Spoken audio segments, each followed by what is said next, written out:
Hello and welcome to another session on SQL Server CTE. In our previous session, I demonstrated how to create a simple common table expression. Today, I'm excited to show you how a recursive CTE model works. To illustrate this concept, I have chosen a straightforward organizational chart as our example. If you search for the phrase Recursive CTE online, you will discover a wealth of images that depict the structure. By the way, CTE exists in PL/SQL in Oracle as well. I'm sure we all have seen org charts of various shapes, sizes, and colors. And here's an example of such organizational chart.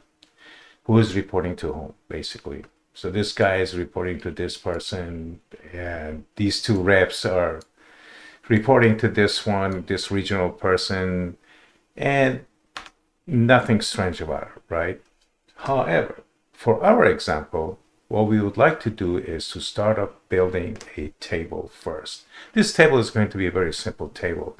First name, last name, what's the title, what's the manager's ID, what's the employee's ID, and perhaps a couple of other things we're going to add to it. So for right now, we'll see that we need a whole bunch of records, not more than 10 or 11 records to add it to the table so we can play with, right? And once we are done with that, we're going to see what we have in there, right? Just to display the records, right? Simple as that.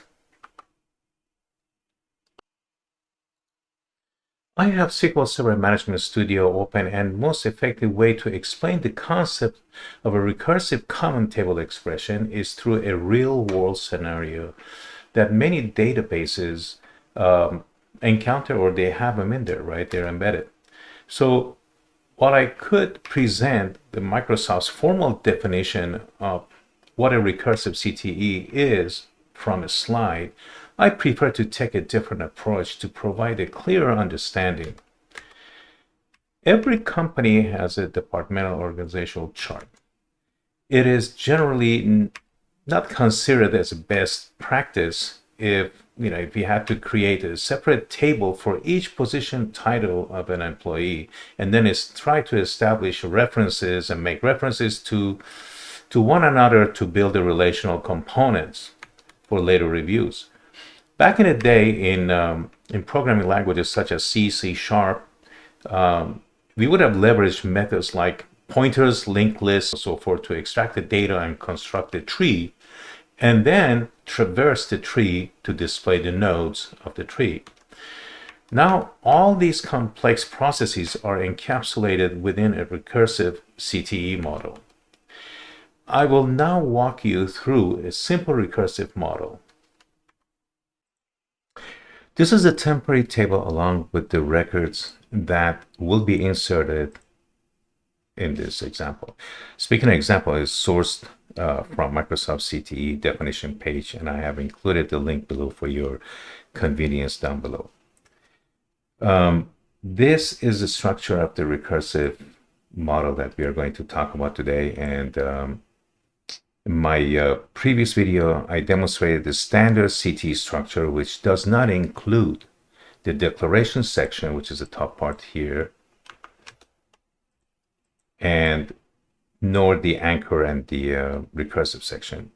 So please visit my channel and review my video on standard CTE structure for more information. Now, speaking of anchor, when I was first learning about the recursive CTEs, and I found the concept, well, not just the concept, but the definition of the anchor to be somewhat confusing to me. Well, the recursive part felt a little bit more intuitive. So what exactly is the anchor? It functions as the base query that retrieves only the top level record. This result then is combined with the first recursive query using a union combined together. Essentially, the recursive part takes the base record, the top level, and joins it with our table that we created, the employee table, utilizing the employee ID of the top level to request the subordinates associated with that record.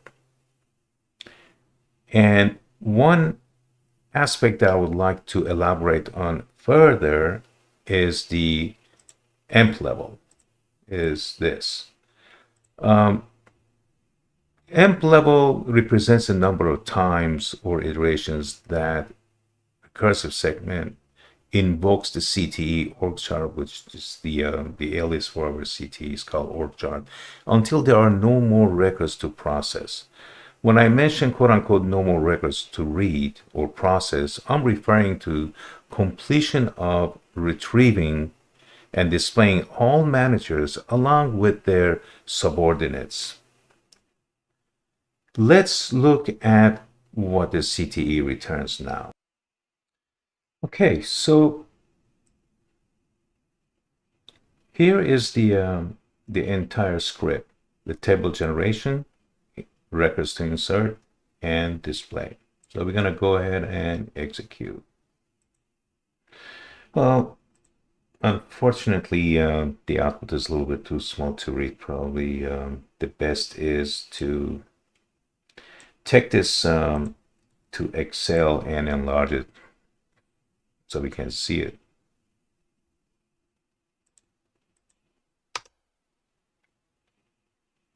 And here is the output. Well, the list is nice to have, but it's still not quite pleasing to the eyes and doesn't really show the hierarchy levels. Again, you can click the link in the description and see the examples of many great scenarios that Microsoft has for us. I'm going to duplicate the CTE script that we have and paste it down on the same canvas on the same screen so we can manipulate it and add a couple of items to it to see if we can reveal that nice hierarchical level.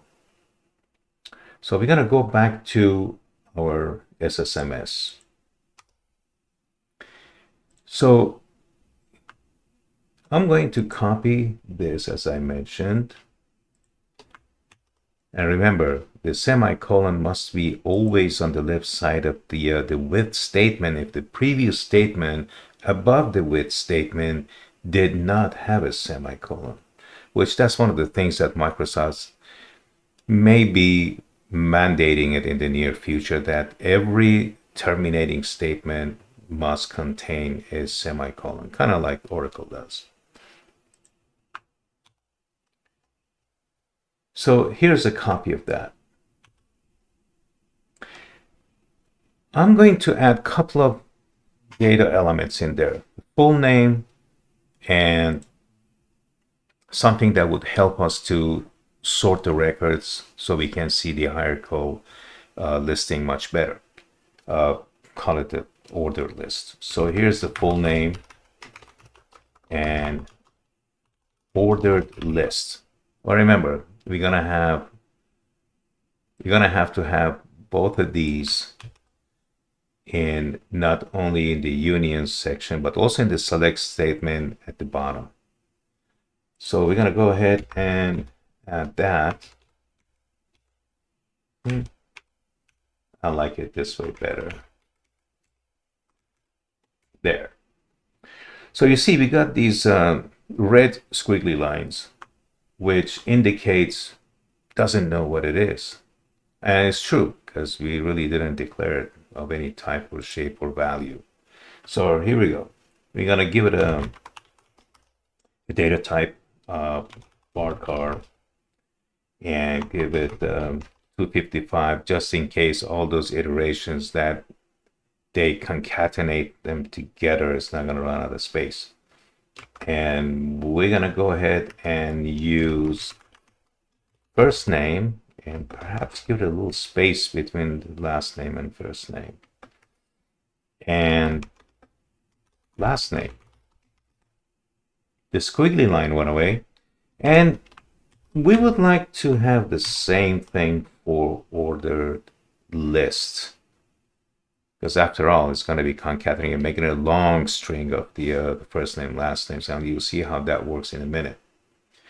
Now, I'm going to go ahead and add these two to the bottom part, which is the recursive section. And remember, the structure, the schema must be the same, right? You got to have a comma here for that guy. Now, you see here, the table is being aliased with letter E, as in Edward. So I'm going to take that, well, I have to, and put them on the left side of these data points. They went away. They're red lines. So this section here is going to be for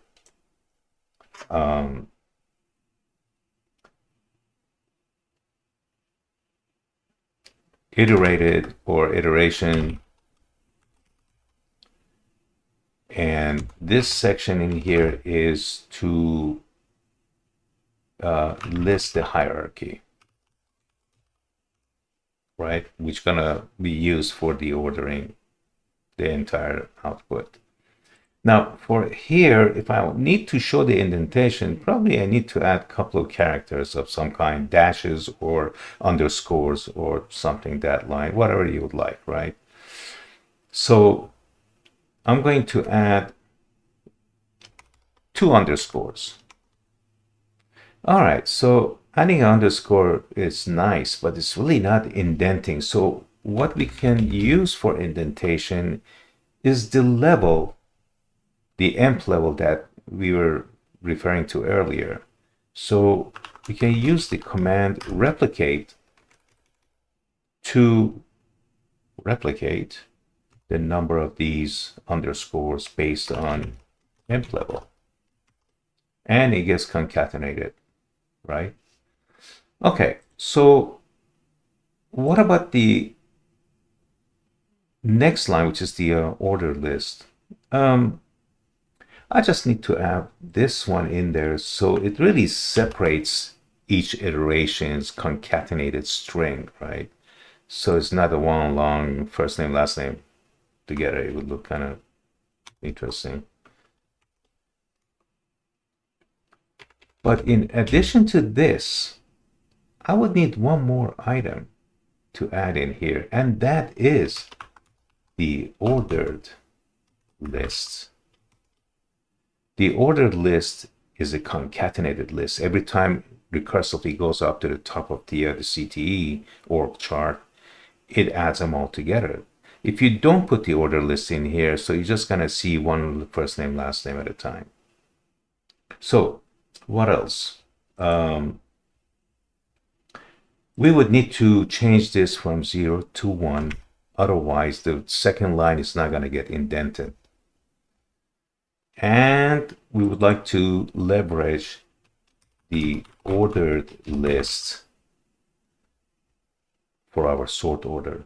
I really don't need to see ID numbers because they're really not descriptive of any kind. They're good for other purposes. So I'm just going to comment those out. Do I need the first name, last name, even though I have the full name? I don't have the full name here. So why don't we add that? Full name and ordered list. That would be nice to see what the ordered list returns, right? Do we have any errors? We can always check on this little check button over here. Okay, no errors. At least no syntactical errors. And let's go ahead and execute. Okay, so now we got 2 output. We saw the first output. It was not quite nice on the eyes. I'm going to go ahead and copy this with the header and use our friendly Excel to show the listing. Gonna go ahead and clear the previous information and paste the new one and reformat it a little bit, maybe stretching it a little bit more. There. Okay, as you can see, now it starts making sense. The order list, as I mentioned, is what shows the iterations, number of iterations. Look, 1, 2, 3, 4. There were 4 iterations, right?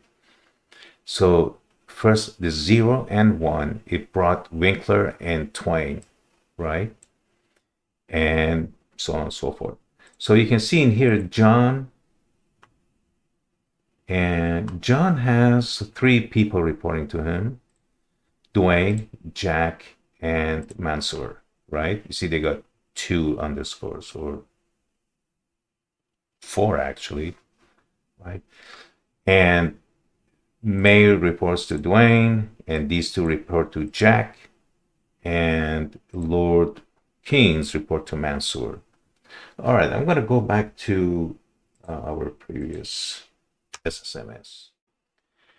My next recursive CTE video will show you how to create a store procedure with the username as a parameter and display the subordinates for that given username.